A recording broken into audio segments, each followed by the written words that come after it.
सोचो, अगर नारुतो जन्म के साथ ही कुरामा का मास्टर होता, क्या वो ज्यादा पावरफुल होता? वो स्टिल सबका हीरो बनता या फिर उसके अंदर की डार्कनेस उसको मॉन्स्टर बना देती? आज के इस वीडियो में हम एक्सप्लोर करेंगे कोकोरो न कागी, एक ऐसा सीलिंग जुत्सु जो नारुतो को देता है कुरामा की पूरी पावर, बिना उसकी नफरत के। तो चलिए वीडियो को शुरू करते हैं। What if Naruto had mastered Kurama from birth. October 10, nine tails attack. Same story almost, लेकिन इस बार मिनाटो और कुशिना ने यूज किया एक फॉरबिडन सीलिंग जुत्सु, कोकोरो नो कागी यानी हार्ट्स की। ये एक एंशियंट उजुमाकी टेक्निक थी जो टेल्ड बीस्ट की हेट्रेड को लॉक करती है और होस्ट के दिल के साथ एक स्पिरिचुअल लिंक बनाती है। लेकिन इसकी भी एक कीमत थी, जुत्सु चलाने वाले की जान चली जाती है। मिनाटो ने कुरामा को हाफ हाफ स्प्लिट नहीं किया, पूरी चक्रा लाइट और डार्क नारुतो के अंदर सील कर दी गई, लेकिन एक ट्विस्ट के साथ। कुरामा की शक्ति तो आई, लेकिन उसकी नफरत सील हो गई थी। मिनाटो और कुशिना मारे गए और नारुतो फिर भी एक अनाथ बन गया। लेकिन एक फर्क था, नारुतो के अंदर कुरामा की काम न्यूट्रल प्रेजेंस अब भी थी। उसके ड्रीम्स में कुरामा एक जाइंट बीस्ट नहीं, बल्कि एक प्रोटेक्टर के जैसे मिलता था। कुरामा नारुतो को हमेशा वार्न करता है कि अपनी असली पावर किसी को दिखाना सेफ नहीं है। इस वजह से नारुतो अपनी ट्रेनिंग ज्यादातर छुप के ही करता है। ट्री वॉकिंग तो उसके लिए एक गेम बन जाता है और 5 साल की उम्र में वो पानी पे चलना भी मास्टर कर लेता है। कुरामा उससे फिजिकल ट्रेनिंग, स्टेमिना और चक्रा फ्लो कैसे बैलेंस करना है, सब सिखाता है।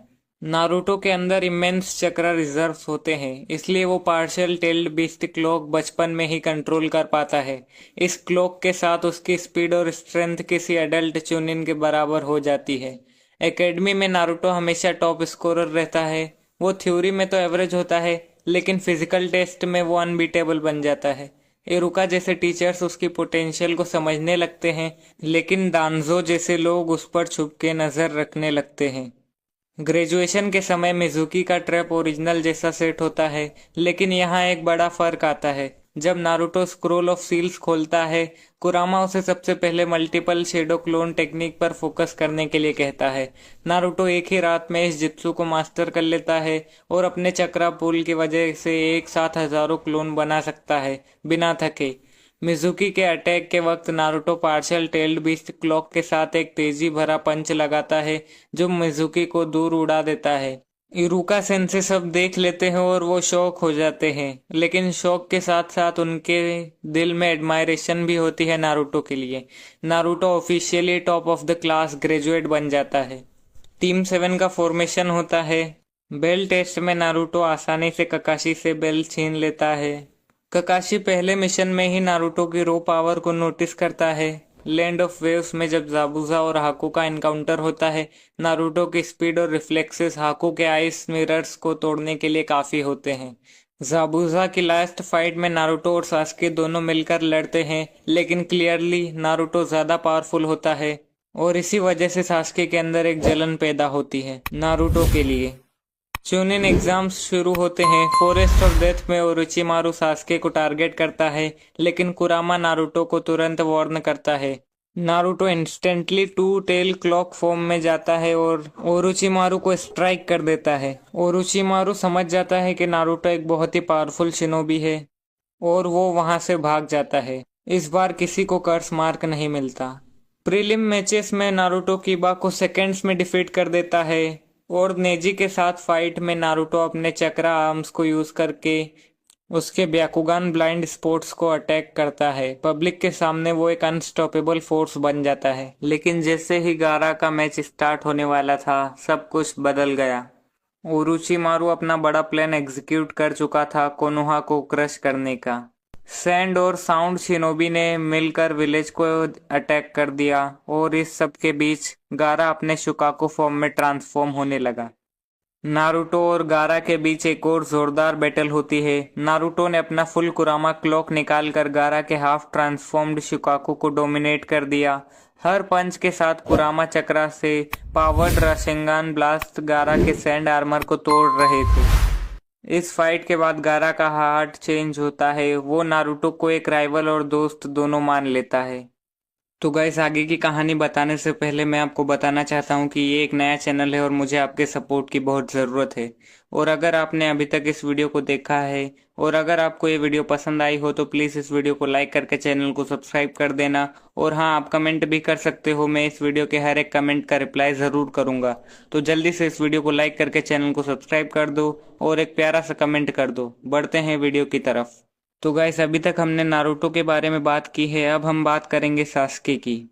सास्के ने नारुतो को नाइन टेल्स फॉर्म यूज करते हुए बहुत बार देखा था और नारुतो के लिए उसकी जलन की वजह से उसके शारिंगान में एक म्यूटेशन होता है जिसकी वजह से वो बीजू यानी टेल्ड बीस्ट के चक्रा को सप्रेस कर सकता था। और सास्के के इस पावर को कहा गया आई ऑफ कंट्रोल।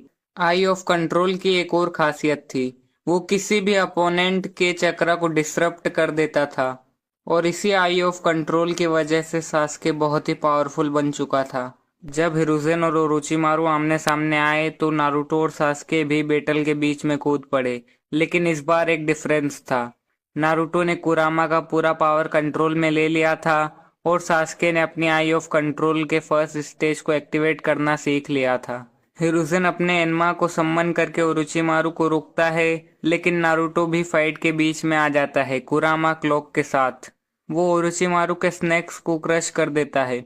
सास्के भी अपने आई ऑफ ऑर्डर से ओरोचिमारू के चक्रा फ्लो को डिसरप्ट कर देता है, जिससे उसके कुछ फॉरबिडन जुत्सु फेल हो जाते हैं। हिरुज़ेन भी उन दोनों की पावर को रियलाइज करता है और ओरोचिमारू भी रियलाइज करता है कि उसका प्लान फेल हो चुका है। नारुतो और सास्के दोनों एक साथ खड़े होते हैं और ओरोचिमारू पीछे हटकर रिट्रीट कर लेता है। अटैक के बाद कोनोहा में सेलिब्रेशन होता है, विलेज बचा लिया गया था, सब नारुतो को हीरो मानते हैं। लेकिन सास्के के अंदर कुछ और चल रहा था। उस दिन के बाद से सास्के अपने आई ऑफ कंट्रोल की ट्रेनिंग और ज्यादा इंटेंस कर देता है। नारुतो और सास्के की दोस्ती स्ट्रॉन्ग तो होती है, लेकिन उनकी राइवलरी उससे भी गहरी होती है। जिराया के साथ ट्रेनिंग में नारुतो रासेंगान को मास्टर कर लेता है। कुरामा उसे और भी रिफाइन कंट्रोल देता है। अब नारुतो शुरुआत से ही एक हाथ से रासेंगान बनाना सीख चुका था। दूसरी तरफ सास्के भी अपने आई ऑफ कंट्रोल को सीक्रेट में ट्रेन करता है और अब वो नारुतो के कुरामा क्लॉक को कुछ सेकंड के लिए पूरी तरह से रोक सकता है। जब नारुतो ट्रेनिंग करके लौटता है, सास्के के साथ उसकी एक छोटी सी मुलाकात होती है। नारुतो कैजुअली कुरामा क्लॉक एक्टिवेट करता है, लेकिन उसकी क्लॉक इंस्टेंटली फेड हो जाती है। नारुतो को जब पता लगता है कि ये सब सास्के ने किया है तो नारुतो उससे पूछता है कि तेरे पास ये पावर कब से है। फिर सास्के उस पे मुस्कुराकर जवाब देता है, जब से तू मेरा राइवल बना। दोनों की दोस्ती और राइवलरी अब टकरा रही है। सास्के नारुतो को वैली ऑफ द एंड बुलाता है। नारुतो सास्के से कहता है कि मैं लड़ना नहीं चाहता, मैं तुझे दोस्त के रूप में वापस लाना चाहता हूँ। लेकिन सास्के कुछ समझता नहीं है और उसकी जलन उसके पीक पर होती है। वो कहता है कि मैं तुझे हमेशा हराने के लिए ही लड़ रहा था। नारुतो कुरामा का फुल पावर एक्टिवेट करता है। पानी उबल जाता है, जमीन हिल जाती है। सास्के अपनी आई ऑफ कंट्रोल एक्टिवेट करता है और पहली बार नारुतो के चक्रा आर्म्स कोलैप्स हो जाते हैं। बैटल स्टार्ट होती है। नारुतो रासेंगान के अंदर कुरामा चक्रा डालकर एक नया रासेंगान का फॉर्म बना लेता है। सास्के भी चिदोरी बनाता है जो अब्सॉर्ब्ड चक्रा से और भी डेंजरस बन जाती है। नारुतो को कुरामा चक्रा रासेंगान और सास्के का आई ऑफ कंट्रोल चिदोरी टकराते हैं। टकराने के बाद पूरी वैली ऑफ द एंड हिल जाती है, पानी में सुनामी आ जाती है। सास्के और नारुतो दोनों बेहोश गिरते हैं। नारुतो को कुरामा बचा लेता है अपनी चक्रा शील्ड से। सास्के को उसकी आई ऑफ कंट्रोल प्रोटेक्ट करती है। दोनों को हिरुज़ेन के अनबू रेस्क्यू करते हैं। इस फाइट के बाद दोनों ऑफिशियली एनिमीज बन जाते हैं। अब शिपुडेन का टाइम शुरू होता है। नारुतो ऑलरेडी कुरामा का मास्टर है तो जिराया की ट्रेनिंग अलग होती है। नारुतो को वो फ्लाइंग राइजिन और सेज मोड सिखाता है। सास्के भी अपनी आई ऑफ कंट्रोल का पोटेंशियल एक्सप्लोर करने लगता है। सास्के समझ जाता है कि उसकी आंख एक ऑर्डिनरी शारिंगान नहीं है, ये एक नए तरीके का दो जुत्सु है जो स्पेसिफिकली चक्रा को सप्रेस और मैनिपुलेट कर सकता है। अकात्सुकी सिस्टमेटिकली हर बीजू को कैप्चर करते हैं वन टेल्स से लेकर एट टेल्स तक सबको अकात्सुकी के जिंचुरी की सीलिंग प्रोसेस में बंद कर दिया जाता है। नारुतो एकलौता बीजू होस्ट बचा है जो अभी फ्री है क्योंकि कुरामा के साथ उसका रिलेशन पॉजिटिव है और कोनोहा नारुतो की फुल प्रोटेक्शन करता है। सास्के दूर से अकात्सुकी और नारुतो के बीच होने वाली लड़ाइयों को ऑब्जर्व करता है। पेन नारुतो को कैप्चर करने के लिए अपना असली प्लान शुरू करता है। 6 पाथ्स ऑफ पेन कोनोहा पर अटैक कर देते हैं। नारुतो इस वक्त माउंट मियोबोकू में सेज ट्रेनिंग भी सीख रहा था जो उसने कुरामा के चक्रा के साथ कंबाइन करके और भी ज़्यादा स्टेबल बना दिया था। पेन कोनोहा को ऑलमोस्ट डिस्ट्रॉय कर देता है। यहाँ भी हिरुzen अभी जिंदा है और वो विलेजर्स को बचाने के लिए अपनी जान लगा देता है। नारुतो कुरामा चक्रा और सेज मोड दोनों को कंबाइन करके पेन के अगेंस्ट आता है। इस टाइम पे नारुतो इतना पावरफुल हो जाता है कि एक एक पेन बॉडी को तोड़ने लगता है। बैटल के क्लाइमैक्स में नारुतो नागाटो से मिलता है। यहाँ नारुतो अपनी सोच और बॉन्ड की स्ट्रेंथ दिखाता है। नागाटो जो अपने अंदर पहले से गिल्ट फील कर रहा था अपनी जान देकर सब लोगों को रिवाइव करता है। इसके साथ ही कोनोहा बचा लिया जाता है। पेन के बाद अकात्सुकी और भी ज़्यादा एग्रेसिव हो जाती है। मादारा अपनी एंट्री लेता है और सबको क्लियर करता है कि उसका प्लेन मूनसाई है। नारुतो और सास्के दोनों अलग जगह पर अपनी अपनी स्ट्रेंथ बिल्ड कर लेते हैं। नारुतो अब एक फुल कुरामा मास्टर बन चुका है। उसके पास केसीएम का भी एक अपग्रेडेड वर्जन है। सास्के आई ऑफ कंट्रोल से इतना पावरफुल हो जाता है कि वो बीजू चक्रा को सप्रेस कर सकता है। 5 कागे समिट के टाइम पर सास्के का नारुतो के साथ सामना होता है लेकिन दोनों अपने अपने आइडियल्स की वजह से अलग हो जाते हैं। Obito fourth great Ninja war declare करता है। अलाइड शिनोबी फोर्सेस बनती है। 5 ग्रेट नेशंस एक फ्लैग के नीचे यूनाइट होते हैं और इस वर्ल्ड में नारुतो और सास्के दोनों सबसे अनप्रिडिक्टेबल वाइल्ड कार्ड्स बन जाते हैं। मादारा और ओबिटो ओपनली डिक्लेयर करते हैं कि इन्फिनिट सुकियोमी ही फाइनल गोल है। नारुतो वॉर का मेन पिलर बन जाता है। कुरामा के साथ वो पूरी सिंक में होने की वजह से बहुत ही पावरफुल हो जाता है। नारुतो बैटलफील्ड पे मैसिव राशिंगान वेरिएशंस यूज करता है। जाइंट कुरामा अवतार के हैंड्स से मल्टीपल राशिंगान स्टॉर्म्स बनाता है। सास्के अपने ट्रेनिंग का रिजल्ट दिखाता है। उसका आई ऑफ कंट्रोल मादारा के ज़्यादातर एडोतेंसे सोल्जर्स को डिसेबल कर देता है। वो उनके चक्रा फ्लोस को डिसरप्ट करके उन्हें इमोबिलाइज कर देता है। Sasuke fights like a one man army. हिरुzen भी उसकी ग्रोथ को देखकर शॉक हो जाता है। मादारा जब रीएनिमेट होता है दोनों मिलकर एक साथ उसका सामना करते हैं। नारुतो कुरामा अवतार यूज करता है और सास्के अपना eye of control plus sword strikes. Madara के लिए भी दोनों मिलकर एक डेंजरस कॉम्बो बन जाते हैं पर फिर भी इन्फिनिट सुकियोमी प्लान अनस्टॉपेबल लगता है और फाइनली ओबिटो 10 टेल्स का जिंचुरिकी बन जाता है। लेकिन तभी आता है एक ट्विस्ट। सास्के अपने आई ऑफ कंट्रोल से थोड़ा इंटरफेयर करने लगता है। वो ओबिटो के चक्रा फ्लो को डिस्टर्ब करता है और 10 टेल्स के चक्रा को सप्रेस करने लगता है। सास्के के इंटरफेरेंस से नारुतो को एक ओपनिंग मिलती है। नारुतो और सास्के जो पहले वैली ऑफ द एंड में एक दूसरे के खिलाफ लड़ रहे थे अब साइड बाय साइड खड़े होते हैं एक असली गॉड लेवल अपोनेंट के सामने। ओबिटो अपने नए फॉर्म में लगभग इनविंसिबल लगता है। उसके पास ट्रूथ सीकिंग ऑप्स भी होते हैं जो किसी भी निंजुत्सु को इरेज कर सकते हैं। ये ही ऑप्स नारुतो के रासेंगान और सास्के की चिदोरी को खत्म करने लगते हैं। लेकिन नारुतो अपनी क्रिएटिविटी और कुरामा की स्ट्रेंथ से एक नया मूव बनाता है, रासेंग कुरामा।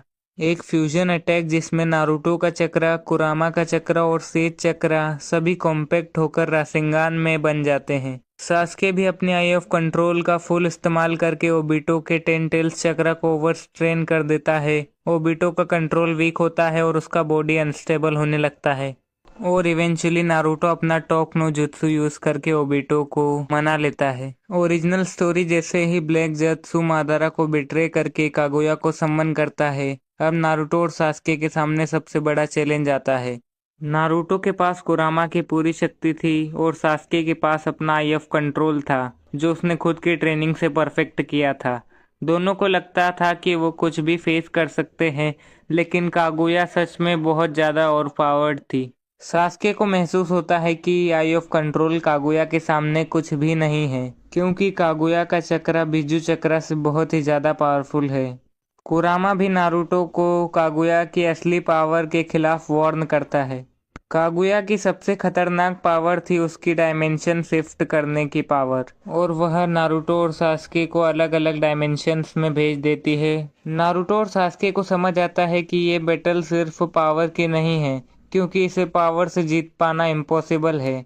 इस दौरान हागोरोमो ओत्सुत्सुकी का कनेक्शन फिर से एक्टिवेट होता है। उसकी गाइडेंस से नारुतो और सास्के अपने पावर्स को सिंक करना शुरू करते हैं। नारुतो अपनी कुरामा मास्टरी और सेज पावर का कॉम्बिनेशन बनाता है, जबकि सास्के अपने आई ऑफ कंट्रोल से डायमेंशन एनर्जी को मैनिपुलेट करने लगता है। वो दोनों समझ जाते हैं कि कागुया को हराने का एक ही तरीका है, उसे सील करना होगा। और फिर वो मोमेंट आता है जहां नारुतो और सास्के एक फाइनल सील के लिए मूव करते हैं। नारुतो और सास्के एक ही वक्त पर उसके दोनों हाथों को लॉक करते हैं, एक तरफ सन सील, दूसरी तरफ मून सील। ये फाइनल सीलिंग टेक्निक एक्टिवेट होता है और कागुया फाइनली सील हो जाती है। कागुया के बाद दोनों के आइडियल्स क्लैश करते हैं। नारुतो चाहता है पीस थ्रू यूनिटी, सास्के चाहता है पीस थ्रू फियर और कंट्रोल।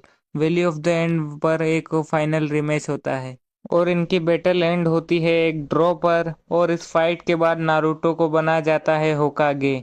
इस वर्ल्ड में नारुतो फिफ्थ होकागे बनता है, क्योंकि इस वर्ल्ड में हिरुzen अलाइव था तो सुनाडे को होकागे बनाने की ज़रूरत नहीं होती। तो इसी वजह से नारुतो बनता है फिफ्थ होकागे, और सास्के अपनी सोलो जर्नी पर निकल जाता है, जैसे कि ओरिजिनल स्टोरी में हुआ था। तो गाइस, यहीं पर हमारी व्हाट इफ नारुतो मास्टर कुरामा फ्रॉम बर्थ सीरीज खत्म होती है। अगर आपको ये सीरीज पसंद आई तो इस वीडियो को लाइक करके चैनल को सब्सक्राइब कर दो, और हाँ, कमेंट करना मत भूलना, क्योंकि मैं इस वीडियो के हर एक कमेंट का रिप्लाई ज़रूर करूँगा। तो मिलते हैं आपसे नई वीडियो में, तब तक के लिए बाय बाय।